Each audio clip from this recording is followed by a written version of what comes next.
والصلاة والسلام على من لا نبي بعده أما بعد فأعوذ بالله من الشيطان الرجيم بسم الله الرحمن الرحيم لئن شكرتم لأزيدنكم وقال النبي صلى الله عليه وسلم خيركم من تعلم القرآن وعلمه সম্মানিত মুসল্লিয়ান কেরাম, সর্বপ্রথম আল্লাহ রাব্বুল আলামিনের দরবারে শুকরিয়া আদায় করলাম। আল্লাহ রাব্বুল আলামিনে আমরারে তাম কালামুল্লাহ শরীফ প্রথম থেকে লইয়া শেষ পর্যন্ত তিলাওয়াতের পরে যে দোয়ার মজলিস, এই মজলিসে উপস্থিত হইবার তৌফিক দান করছে। এই কারণে আল্লাহর দরবারে অন্তরের অন্তঃস্থল থেকে কালিমাতুশ শুকর আমরা সবাই বলি আলহামদুলিল্লাহ।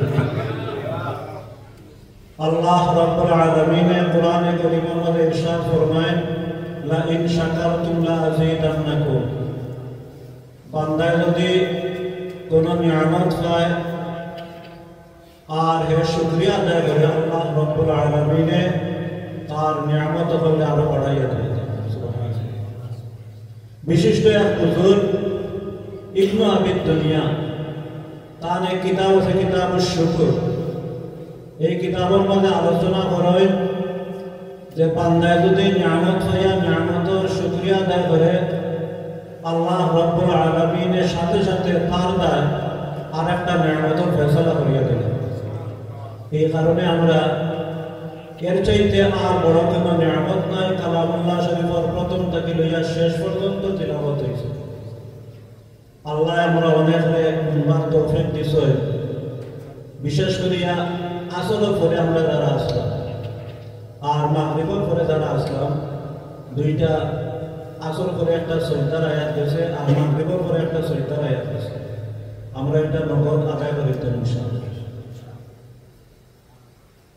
আমরা মহতমিন হিসাবে আলোচনা করছিলাম বায়নপুরি সাহেব রহমতুল্লাহ আলাইহি। তা আমার মনে পড়লো বায়নপুরি সাহেব রহমতুল্লাহ আলাইহির এক কিতাব আছে আল বুরহান ফি ইস্তিহবাব সামাইল কুরআন।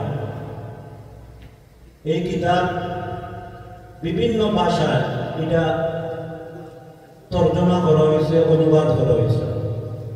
এই কিতাবের মধ্যে বায়নপুরি সাহেব রহমতুল্লাহ আলাইহি আলোচনা করছেন যে যদি কোরআনে কারীমের তিলাওয়াত আমরা যারা করতে পারি, আমরা তো শুদ্ধভাবে তিলাওয়াত করলে আল্লাহ রাব্বুল আলামিন এক অক্ষরের বদলা তিলাওয়াত করলে 10 নেকি দিয়া দেয়।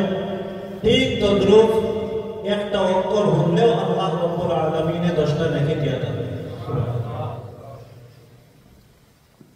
বায়নপুরি সাহেব রহমতুল্লাহ আলাইহি তার কিতাবের মধ্যে আলোচনা করছেন যে তিলাওয়াতের চাইতে কোনো কোনো সময় গুনার মাঝে হইলে সওয়াব বেশি। কোরআনে কারীমের আয়াত আছে ওয়াইদা কুরিআল কুরআন ফাসতামিউ লাহু ওয়া আনসিতু। যে সময় কোরআনে কারীম তিলাওয়াত হয় এই সময় তোমরা মনোযোগ সহকারে কোরআনে কারীমে শুনবাই। আর এইটা আল্লাহ রাব্বুল আলামিনে ফাসতামিউ লাহু আমর দিয়া কইছে, আদেশ সূচক দিয়া কইছে। এই কারণে এমনে তিলাওয়াত করলে নফল সওয়াব পাওয়া যায়। কিন্তু যে সময় কোরআনে কারীমের তিলাওয়াত অন্যর কাছে কি হলো তখন এটা ওয়াজিব হিসাবে আমরা হলো। এই কারণে ওয়াজিব আদায় করলে বায়নপুরি সাহেব রহমতুল্লাহ আলাইহির বর্ণনা অনুযায়ী যে যেহেতু ওয়াজিব আমরা আদায় করলাম তিলাওয়াত শুনিয়া, এই কারণে তিলাওয়াত গুনার মধ্যে সওয়াব বেশি। এই কারণে যে জায়গাতে কোরআনে কারীমের তিলাওয়াতের মজলিস হয় আমরা শরীক হইবার চেষ্টা করব তো ইনশাআল্লাহ। আরেকটা তিনটা জিনিস আছে যেগুন খালি দেখলে সওয়াব।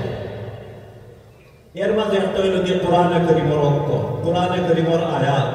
কোরআনে কারীম যদি পড়েন না খালি বার করিয়া আমরা সৌটিয়া চাই, আল্লাহ রাব্বুল আলামিনের নফল বন্দেগীর সওয়াব দিয়া দেন। ঠিক তদ্রুপ যে সময় মক্কা শরীফ যাইবা বাইতুল্লাহ শরীফের বাইরে যদি খালি চাই যে চাওয়ার কারণে কিচ্ছু পড়েন না, যদি খালি চোখ দিয়া চাই এই সময় আল্লাহ রাব্বুল আলামিনের নফল বন্দেগীর সওয়াব দিয়ে দেয়। আর তার মা বাপ আছে দিলরে খুশ রাখিয়া ওদের কেউ মা বাবার ভাই চায় কিচ্ছু হয় না, খালি ওদের মন খুশ করিয়া চাইছে, চাওয়ার কারণে আল্লাহ রাব্বুল আলামিনে তার নামায় আমাদের মাঝে সওয়াব দান করিয়া দেয়। এই কারণে আল্লাহ রাব্বুল আলামিনে এই মাদ্রাসার উসিলায় বৎসর আলহামদুলিল্লাহ এই মাসও প্রায় 3 জনের 4 জনের সবক শেষ হইব। প্রথম থেকে দেয়া শেষ পর্যন্ত তিলাওয়াত করি ইনশাআল্লাহ আপনারা শোনাইবা। আমি বাংলাদেশের যে মাদ্রাসা দরগা মাদ্রাসা, আমরা মাদ্রাসার প্রতি বছর 35, 40, 42, 45 জন ছাত্র হাফেজ হইয়া পারে, কিন্তু বাংলাদেশে কোনোদিন সুযোগ হয় না কোনো ছাত্র প্রথম থেকে লইয়া শেষ পর্যন্ত হোমবার তিলাওয়াত করতে, এই সুযোগ হয় না, সময়ও দেয় না, আর ছাত্র অনেক সময় বেশি না হয়, এর লাগে এক বৈঠকে হোমবার কোনো সুযোগ হয় না।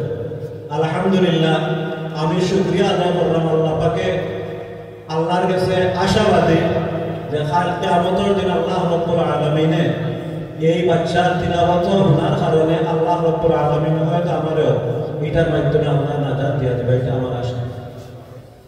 এটা এই মাদ্রাসারও শুকরিয়া আদায় করলাম। আর এই মাদ্রাসার উদ্যোগে যখন এইরকম মজলিস হয়, আমার অনুরোধ যে আমরা সবাই যে সময় মজলিস হইবে আমরা শরীর হইতাম। এই খালি পিছপাড়া শুনাইছেন এটা না, আলহামদুলিল্লাহ কোরআনের প্রতি অনেক দখল আছে।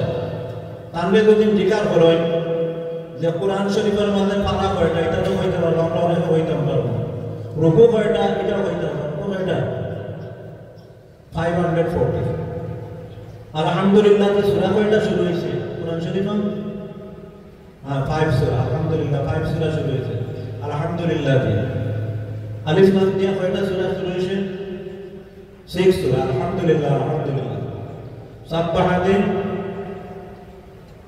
3 সূরা। 3 সূরা। ইউসাব্বিহু 2 সূরা। আলহামদুলিল্লাহ অনেক জিনিস, মুসাব্বাহ আয়াত অনেক জিনিস, শুধু প্রথম থেকে লইয়া শেষ পর্যন্ত তিলাওয়াত শুনাইছেন এটা না। আলহামদুলিল্লাহ কোরআনের প্রতি অনেক দখল আছে, কোরআনের মধ্যে অনেক দখল আছে। আপনারা দোয়া করতেন এই বাচ্চারে আল্লাহ কবুল করতো, এই মাদ্রাসারে আল্লাহ কবুল করতো, মাদ্রাসার আসাদা ইকরামে আল্লাহ কবুল করতো। আর যে বাচ্চাগুলোকে আপনারা আশা করিয়া দিছে, আমরাও দোয়া করার অবস্থা তোমরা মেহনত কররা এবং আপনারাও দোয়া করতাম আল্লাহ রাব্বুল আলামিন এই সব বাচ্চাইন্তরে আমিলে কোরআন, আলিমে কোরআন হিসেবে আল্লাহ রাব্বুল আলামিন কবুল করতো। আমিন। ওয়া আখিরু দাওয়ানা আলহামদুলিল্লাহি রাব্বিল আলামিন। আমরা মহাশয় দোয়া করব আমার শরীরটা ভালো